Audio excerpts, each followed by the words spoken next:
Alhamdulillah wa syukurillah, pagi hari ini kita oleh Allah Subhanahu wa taala masih diberi kesempatan untuk masuk di hari yang ke-25. Mudah-mudahan kita oleh Allah Subhanahu wa taala diberi kemampuan, diberi kekuatan, diberi kesempatan untuk melalui bulan Ramadan ini dengan sesungguh-sungguhnya untuk melatih diri kita, dan mudah-mudahan nanti kita keluar dari bulan Ramadan minal muttaqin, tergolong ke dalam golongan hamba-hamba Allah yang bertakwa, sebagaimana tujuan utama disyariatkannya berpuasa, la'allakum tattaqun. Amin Allahumma amin. Mudah-mudahan juga kita oleh Allah Subhanahu wa taala diberi keistiqomahan, diberi kesempatan untuk semakin mampu memperbaiki kualitas hubungan kita dengan Allah, dan juga sekaligus memperbaiki kualitas hubungan kita dengan sesama atau hablum minan nas, dan mudah-mudahan kelak kita oleh Allah Subhanahu wa taala dipanggil dalam keadaan husnul khotimah. Dan mudah-mudahan juga segala urusan-urusan kita diberi kemudahan oleh Allah Subhanahu wa taala. Anak-anak kita dijadikan anak-anak yang soleh solihah. Kita dianugerahi rezeki yang lancar, yang barokah, yang banyak. Dan mudah-mudahan kita juga dianugerahi panjang umur 200 tahun. Enggak ada yang amin menurut tafsir. Saya enggak goyang, Pak. Meskipun umur kita ini pendek, tapi ketika kita diberi kesempatan masuk Ramadan, insya Allah kelak tidak sedikit di antara jamaah Al-Anwar yang ketika dibangkitkan oleh Allah, si fulan jamaah Al-Anwar, padahal dulu umurnya hanya 60 tahun. Tapi ketika dibangkitkan seolah-olah ia berumur ribuan tahun. Anggaplah misalnya seolah-olah umur 3000 tahun. Mungkin, sangat mungkin. Apa kuncinya?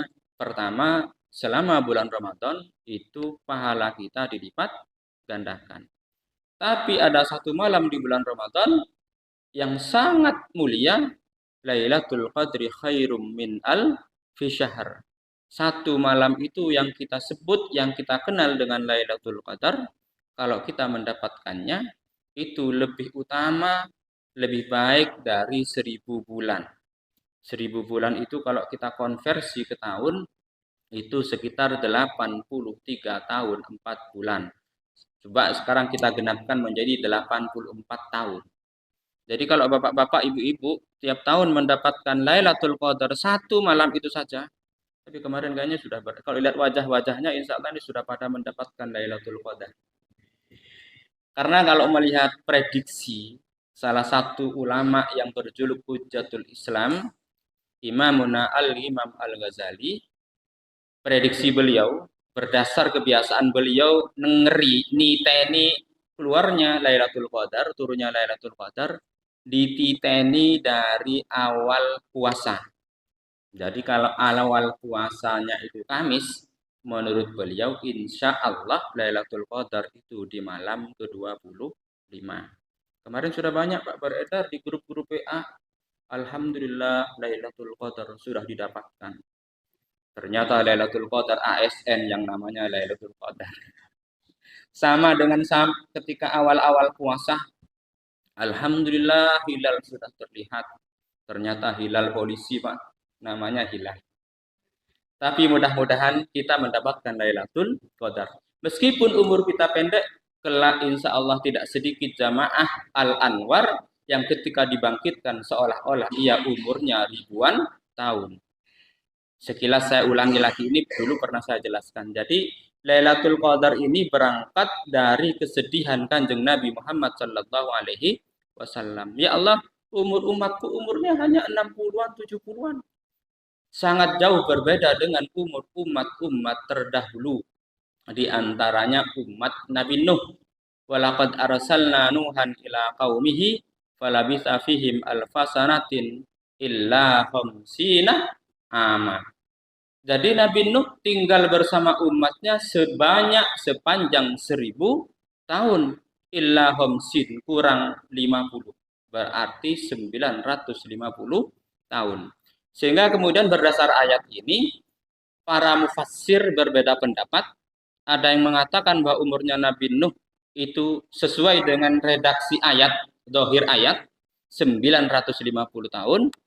Ada yang mengatakan umurnya Nabi Nuh itu 1000 tahun lebih. 1060, ada yang mengatakan seperti itu. Tapi anggaplah sekarang umur umat Nabi Nuh rata-rata 1000 tahun. Jadi kalau umat Nabi Nuh beribadah mulai dari umur 100 tahun, kemudian meninggal dunia di umur 1000 tahun, berarti ia beribadah sepanjang 900 tahun. Maka kalau kita mendapatkan Lailatul Qadar satu kali saja, berarti itu seolah-olah kita ibadahnya 84 tahun. Saya genapkan menjadi 84. Karena khairum min alfi syahr, lebih baik dari 83 tahun 4 bulan.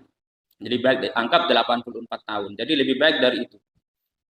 Kalau mendapatkan satu kali 84 tahun. Kalau dua kali tinggal kalikan 2. Kalau 10 kali berarti 840 tahun. Bagaimana kalau mendapatkan, kalau bapak-bapak mulai beribadah mulai umur 20, meninggal dunia di umur 60 tahun. Setiap tahun mendapatkan Lailatul Qadar. Tapi sekali lagi bukan Lailatul Qadar yang DWA loh. Jadi Lailatul Qadar beneran. Jadi mendapatkan Lailatul Qadar sebanyak 40 kali selama 40 tahun. Jadi kira-kira dia seolah-olah beribadah sepanjang 3200 tahun. Jadi kelak banyak di antara jamaah Anwar ini ketika dibangkitkan oleh Allah, ketika dihitung-hitung amalnya, ia ternyata seolah-olah umurnya lebih panjang dari umurnya umat Nabi Nuh.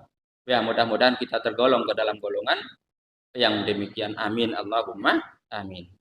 Mudah-mudahan semua kita mendapatkan Lailatul Qadar. Amin. Allahumma amin. Saya lanjutkan. Jadi kalau saya doakan panjang umur, meskipun secara fisik ternyata bapak-bapak umurnya hanya 60-an, 70-an, atau bahkan 80-an, kalau 90 sudah sangat jarang, apalagi sampai dengan 100, apalagi sampai dengan 200, mungkin kita tidak menginginkan. Kasihan anak cucu kita, Pak. Jadi kalau kita umurnya 200 tahun itu, kita sudah melihat cicitnya cicit. Kita masih hidup. Gitu. Tapi setidaknya amal kita seolah-olah kita umurnya ribuan tahun. Dengan salah satu diantaranya kita mendapatkan Lailatul Qadar. Amin. Allahumma amin. Ini masih pembukaan. Kemudian selanjutnya, kalau melihat anak-anak, ya, Kanjeng Nabi Muhammad SAW kan pernah dawuh, idza mata ibnu Adam inqata'a amaluhu illa min salasin. Ketika manusia itu meninggal dunia, terputuslah amalnya illa min salasin, kecuali dari 3. Jadi kalau kita sudah meninggal dunia, amal-amal kita terputus. Kita tidak lagi mendapatkan pahala sholat karena kita sudah tidak lagi sholat kalau kita sudah meninggal dunia. Kalau ada orang meninggal dunia masih sholat, kasihan tetangganya, sudah meninggal dunia tapi masih sholat, berarti ya belum meninggal dunia. Illa min salasin, kecuali dari 3. Jadi apalagi kadang-kadang datangnya kematian itu juga di luar yang kita kira-kira, karena kematian itu memang dirahasiakan oleh Allah Subhanahu wa Ta'ala. Kalau kita tahu, Pak, kapan kita meninggal dunia, kita akan leha-leha saja. Alhamdulillah umur saya masih 85 misalnya. Jadi dari umur mulai dari kecil karena tahu meninggalnya 85 sampai umur 80 ya sudah melakukan berbagai hal kemaksiatan, berbagai hal, nanti baru ketika masuk 81 tahun baru dia bersungguh-sungguh beribadah dan bertobat. Kok enak men. Maka karena kematian ini datangnya tiba-tiba, tidak kita ketahui kapanpun dan dimanapun Allah Subhanahu wa Ta'ala memanggil kita. Mudah-mudahan kita meninggal dunia dalam keadaan husnul khotimah, dan kapanpun Allah menjemput kita, mudah-mudahan kita sudah dalam keadaan siap. Kadang-kadang Pak, ada yang sedang asik-asiknya, ibu-ibu telepon, mungkin ada keluarganya yang di luar negeri, asik-asiknya video call. Halo yu, ya apa kabar yu? Mati Pak, kuotanya habis. Ada lagi bapak-bapak sedang asiknya mancing sambil rokokan. Jatuh ke kolam, mati apanya? Rokoknya. Maka karena kematian itu dirahasiakan, kita harus siap-siap kapanpun dan dimanapun kita sudah dalam keadaan siap. Saya kembali lagi ke hadis Kanjeng Nabi, in qata'a amaluhu illa min salasin, terputus amalnya kecuali dari 3 hal. Yang pertama adalah shadaqatin jariyatin, sedekah jariyah yang kita keluarkan. Jadi meskipun kita sudah meninggal dunia, beda dengan sholat tadi ya, kita sudah tidak mendapatkan sholat karena kita sudah tidak sholat. Tapi kalau kita sedekah jariyah, misalnya saat pembangunan masjid ini ibu-ibu sumbang semen 5 sak. Ada yang sumbang semen 100 sak. Jadi meskipun kita sudah meninggal saat ini, selama masjid ini dipakai, selama itu pula akan mengirimkan pahala kepada kita. Jadi terus mengalir pahalanya. Shadaqatin jariyatin. Yang kedua, au ilmin yuntafa'u bih. Ilmu yang manfaat. Jadi kalau ibu-ibu misalnya mengajarkan tetangga tentang tata cara sholat. Satu orang saja itu mengajarkan kepada tetangga tentang tata cara sholat. Sehingga tetangganya bisa sholat dengan benar.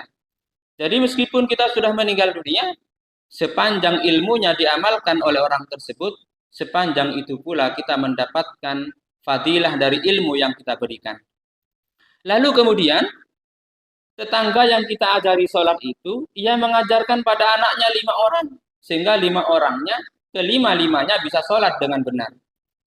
Jadi meskipun orang yang kita ajari tata cara bersolat ini sudah meninggal dunia, tapi ia mewariskan ilmunya kepada 5 orang anak. Selama 5 orang anak ini mengerjakan sholat, melaksanakan ilmunya itu, kita juga tetap mendapatkan pahala dari ilmu yang kita berikan. Kemudian 5 anak ini mengajarkan lagi pada anaknya lagi. Berarti cucu murid kita tadi mengajarkan pada anak-anaknya. Jumlahnya misalnya per orang punya 5 anak. Tinggal dikalikan 5 kali 25. 25 orang ini mengajarkan, mengamalkan ilmu yang kita berikan. Meskipun ini sudah meninggal dunia, anak dari murid kita sudah meninggal dunia, tapi cucunya melanjutkan. Berarti kita mendapatkan kiriman pahala dari ilmu yang diamalkan oleh anak-anak dari cucu yang murid kita itu. Kemudian cucunya itu tadi mengajarkan lagi pada anak-anaknya lagi. Jadi 25 orang punya anak, per orang punya 5, tinggal dikalikan. Maka sepanjang ilmu yang kita berikan, jadi bisa berumur ratusan dan bahkan ribuan tahun, kita akan tetap mendapatkan kiriman pahala dari ilmu yang kita berikan. Jadi itu sangat luar biasa. Kemudian yang terakhir, awwaladin salihin yada'ulah. Makanya ketika melihat anak-anak seperti tadi ini, makanya ketika anak-anak ke masjid itu harus kita ayomi dengan baik anak-anak itu agar kerasan di masjid. Jangan sampai anak-anak kita itu lebih kerasan di luar masjid ketimbang di masjid. Meskipun guyon nggak apa-apa, wajar namanya anak-anak. Yang penting kalau misalnya masih belum balik, dia masih sering pipis, yang penting bagaimana aman. Misalnya dikasih popok atau apa seperti itu. Tapi kalau misalnya ini ada sebuah masjid, misalnya ada tempat khusus, jadi kalau pas sholat, anak-anak diamankan dulu. Jadi tidak mengganggu orang-orang yang sholat. Maka ketika melihat anak-anak seperti barusan sampai dengan iqomah, itu luar biasa Pak. Itu menjadi aset yang sangat luar biasa bagi orang tua. Apalagi anak-anak itu, karena di mana-mana apa sekarang ini mencari muadzin kadang-kadang kesulitan. Karena sejak kecil mereka sudah tidak dibiasakan untuk azan. Bahkan di daerah-daerah tertentu untuk azan, untuk menjadi muadzin harus kontrak. Jadi kontrak tahunan sekian. Jadi dia harus rutin azan dan muadzin iqomah Dan bahkan kalau tidak ada imamnya, dia harus sekaligus menjadi imam. Kadang-kadang dipanggil adzan, Allahu Akbar, Allahu Akbar, Allahu Akbar, Allahu Akbar. Setelah itu pujian muslimin muslimat monggo jamaah salat ganjaranipun pitulikur derajat. Ibu-ibu nyeletuk, harga minyak sudah naik ini, mulai biar harga sholat pancet 27 derajat gak naik-naik. Ini tiap hari muadzin adzan. Zuhur adzan, asar adzan, maghrib adzan, isya adzan, subuh adzan. Karena seringkali jamaahnya nggak ada yang datang. Sudah pujian lama nggak ada yang datang, akhirnya iqomah sendiri, sholat sendiri dari imam sekaligus makmum. Karena setiap hari seperti itu, akhirnya nyoba sekali-kali adzan subuhnya adzan jam 2, Pak. Allahu Akbar, Allahu Akbar. Pada datang semua adzan jam 2. Ibu-ibu banyak pakai daster. Bapak-bapak masih pakai celana pendek. Ada yang sarungan, ya pokoknya pakai baju tidur, datang semua ke masjid gara-gara adzannya jam 2. Setelah adzan langsung geger semuanya. Sampai wis gendeng jam piro iki. Ini enggak kekurangan akal muadzinnya. Sing gendeng itu sopo katanya. Sampean dipanggil jami subuh jam 4 gak teko. Dipanggil jam 2 teko. Sing gendeng sopo? Podo gendengi. Jadi kalau melihat anak-anak seperti barusan itu adalah aset bagi orang tua. Jadi anak awaladin solihin yat'ulah, anak soleh yang selalu mendoakan kedua orang tuanya itu adalah aset yang akan tetap mengalirkan pahala kepada orang tuanya yang sudah meninggal dunia. Meskipun meninggal dunia sudah lama, tapi anaknya tetap mendoakannya. Maka anak-anak kita harus kita didik, harus kita arahkan, harus kita dekatkan kepada masjid